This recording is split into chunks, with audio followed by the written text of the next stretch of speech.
दिल्ली में Congress working committee की बैठक के बाद राहुल गांधी ने कहा, जिन राज्यों में हमारी सरकार है वहां जातिगत जनगणना होगी। छत्तीसगढ़, राजस्थान, तेलंगाना में हमारी सरकार आ रही है। हमारे पास जाति जनगणना का डेटा नहीं। सरकार अगर उस डेटा को रिलीज नहीं करती है तो जब हमारी सरकार आएगी तब हम उसे रिलीज करेंगे। राहुल ने कहा कि इस देश में किसकी कितनी आबादी है, सवाल ये है कि देश का जो धन है क्या वो इन लोगों के हाथ में है या नहीं।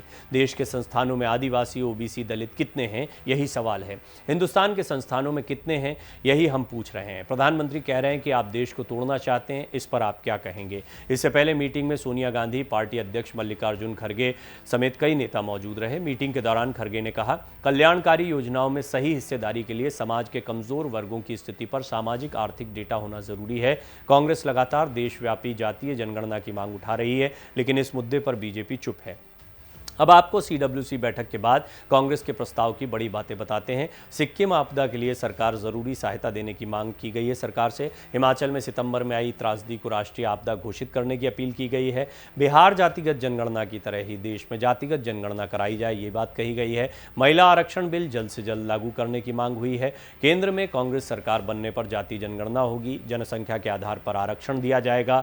विधानसभा, लोकसभा चुनाव से पहले मोदी सरकार कांग्रेस पर हमले करेगी, कांग्रेस इससे डरेगी नहीं। मणिपुर हिंसा के मामले पर पीएम जिम्मेदारी से भाग रहे हैं, कांग्रेस वहां राष्ट्रपति शासन की मांग करती है। मीटिंग के बाद कांग्रेस के राष्ट्रीय अध्यक्ष मल्लिकार्जुन खड़गे ने कई अहम मसलों पर अपनी बात रखी। उन्होंने कहा कि 2024 में सत्ता में आने के बाद हम ओबीसी महिलाओं की राजनीतिक भागीदारी सुनिश्चित करते हुए महिला आरक्षण लागू करेंगे। विधानसभा और लोकसभा चुनाव नजदीक आ गए, इसलिए पार्टी के लिए सावधानी पूर्वक समन्वय, अनुशासन और एकता के साथ काम करना महत्वपूर्ण है। हमें राजस्थान, छत्तीसगढ़, एमपी, तेलंगाना, मिजोरम में विधानसभा चुनाव के लिए असरदार रणनीति बनानी होगी। हिमाचल प्रदेश, कर्नाटक में निर्णायक जीत के बाद कैडर में नया उत्साह है, इसलिए हम चुनाव जीतने के लिए पूरी ताकत झोंक देंगे। 3 बैठकों के बाद इंडिया गठबंधन की ताकत का असर पीएम मोदी के भाषणों में साफ दिखता है। इससे पहले 16 सितंबर को हैदराबाद में सीडब्ल्यूसी की बैठक बुलाई गई थी। इस मीटिंग में सोनिया गांधी और राहुल गांधी भी शामिल हुए थे। मीटिंग में पेश प्रस्ताव में कहा गया था कि केंद्र सरकार राजनीतिक, आर्थिक और राष्ट्रीय सुरक्षा के मोर्चे पर पूरी तरह विफल रही है। इसमें दावा किया गया था कि भाजपा देश के संवैधानिक और संघीय ढांचे के लिए चुनौती है।